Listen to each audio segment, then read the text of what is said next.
As a parent who's watched their child struggle with motor tics, I can tell you firsthand, very few things pull at your heartstrings and just lead to the same amount of frustration and overwhelm and really just worry and concern like motor tics do for your kiddo. When my daughter was going through these challenges, and we're going to break down in this video exactly what causes motor tics, exactly what triggers them during certain seasons and growth spurts and so forth, it was a tough time. I could just see that she was uncomfortable. I could see that the stress was building up on her body, and she had to move her neck, and she had to move her eyes, and she had to move her mouth. And the crazy thing about it is it's such a busy world, speaking of stress, that not everybody else maybe notices. But once you do notice it, and once your child notices they're having motor tics, they can't not notice it. And the challenge goes further. When you take a medical approach to motor tics, they don't really know how to explain what's causing it, and they're definitely not going to address the root cause with any of their treatments.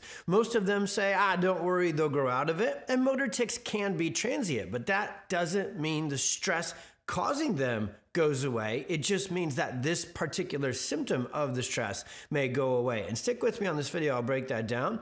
But also, if they get bad enough and they're going into the motor tics, the tourettes, generally motor tics come with conditions like anxiety and ADHD and sleep difficulties for kiddos. So a lot of times a pediatrician or neurologist will recommend and prescribe a medication. And if you look up the host of side effects with these medications, they're simply not good. They come with all sorts of other challenges. So parents, if your kiddos are struggling with motor tics, this video is for you. We're going to break down the science and what's really causing them, and then we're going to get into drug-free action steps you can use to address them without medications. So here's the deal.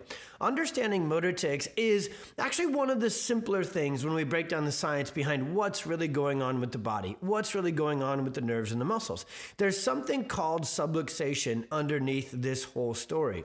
Subluxation has three main components to it. First off, there's misalignment. Second, when these joints, especially the neck and the shoulders and these areas get misaligned, they get tense, they get fixated, they get restricted.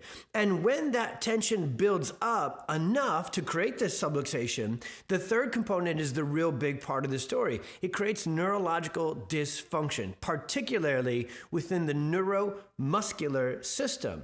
So when the tension and the stress from subluxation builds up big enough or bad enough for your child, they are literally trying to adjust themselves. They are literally trying to get that tension out by moving their neck, by opening their mouth, by moving their eyes, by doing the different, some tics can be verbal, be grunting, be talking. And this expression of movement is trying to get through the subluxation. So the root causes of motor tics are this neuromuscular tension built up and stuck in the body. And chiropractically, we have a catch-all word for that called motor tics. Now, what triggers motor tics? Lots of things. What triggers that subluxation and that stress on the body? Lots of things. It can go as far back as birth. We find in case histories with motor tic kids all the time that maybe they had a tough birth with forceps or vacuum or an emergency C-section, and then that led to some torticollis and some neck and neuromuscular issues earlier on. And so then they show back up later on when the most common triggers, growth spurts, seasonal changes, immune challenges, or sports injuries and big periods of stress in a kid's life. A big test, just a busy time in life is when you'll see these motor tics be triggered most. And that's why it's frustrating as well, because it's a little bit of a roller coaster for parents. There's certain days or certain weeks or seasons where they're really bad, and then there's times where they're not.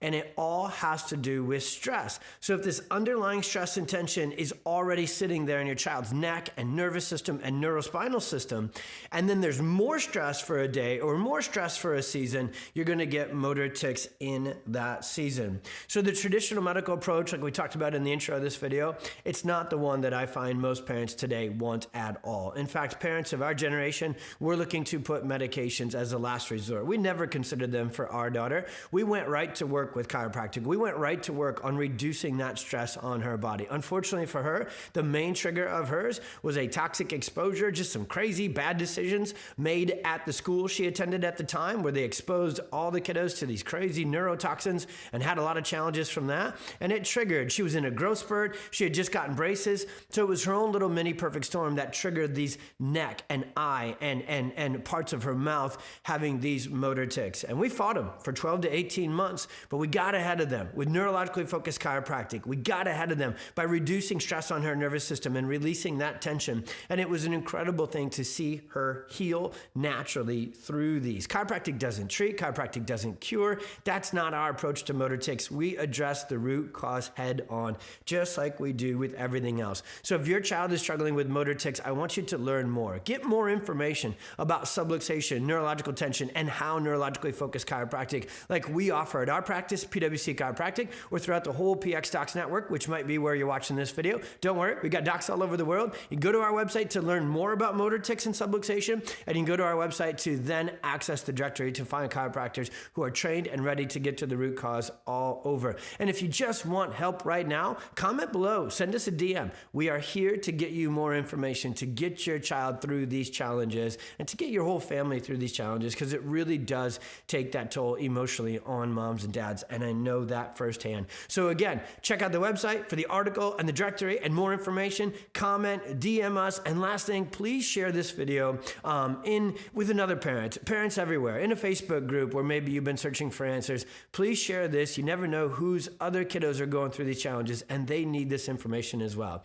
Thanks for watching this one. Comment, DM, share it. We'll see you on the next one.